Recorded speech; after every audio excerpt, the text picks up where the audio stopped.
পায়ের তলার ব্যথা, যাকে চিকিৎসাবিজ্ঞানী অনেক সময় প্লান্টার ফ্যাসাইটিস বলা হয়, অত্যন্ত কষ্টদায়ক হতে পারে।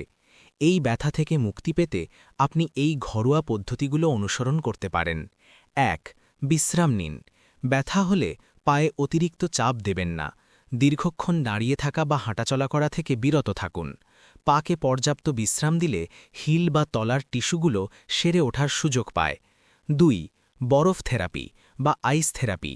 একটি প্লাস্টিকের বোতলে জল ভরে বরফ জমিয়ে নিন। এবার সেই বোতলটি মেঝের ওপর রেখে তার ওপর পায়ের তলা রেখে সামনে পেছনে রোল করুন। দিনে ২ থেকে ৩ বার ১০ থেকে ১৫ মিনিট এভাবে করলে ফোলা ও ব্যথা অনেকটা কমে যাবে।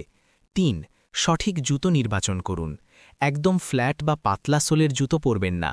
নরম ও আরামদায়ক সোলের জুতো ব্যবহার করুন। হিলযুক্ত জুতো বা খুব টাইট জুতো এড়িয়ে চলুন।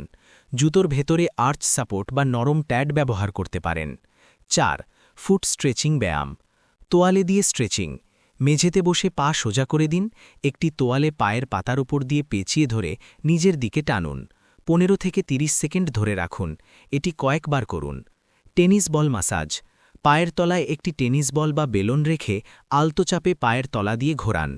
৫. কুসুম গরম জলের সেঁক। দিনের শেষে বালতিতে কুসুম গরম জল নিয়ে তাতে সামান্য লবণ মিশিয়ে ১০ থেকে ১৫ মিনিট পা ডুবিয়ে রাখুন। এতে পায়ের পেশি শিথিল হয় এবং রক্ত সঞ্চালন বাড়ে। ৬. ওজন নিয়ন্ত্রণ। শরীরের ওজন বেশি হলে পায়ের উপর অতিরিক্ত চাপ পড়ে, যা ব্যথার অন্যতম কারণ, তাই ওজন নিয়ন্ত্রণে রাখার চেষ্টা করুন। ৭. ফিজিওথেরাপি বা মাসাজ। পায়ের তলায় হালকা নারকেল তেল বা সরিষার তেল দিয়ে মালিশ করতে পারেন। যদি ব্যথা দীর্ঘমেয়াদী হয় তবে একজন ফিজিওথেরাপিস্টের পরামর্শ নিতে পারেন। কখন ডাক্তার দেখাবেন? যদি ঘরোয়া প্রতিকারে ২ থেকে ৩ সপ্তাহের মধ্যে ব্যথা না কমে, পা ফুলে গেলে বা লাল হয়ে গেলে, পায়ের তলায় ঝিঝি ধরলে বা অবশ অনুভূত হলে, হাঁটতে একদমই কষ্ট হলে।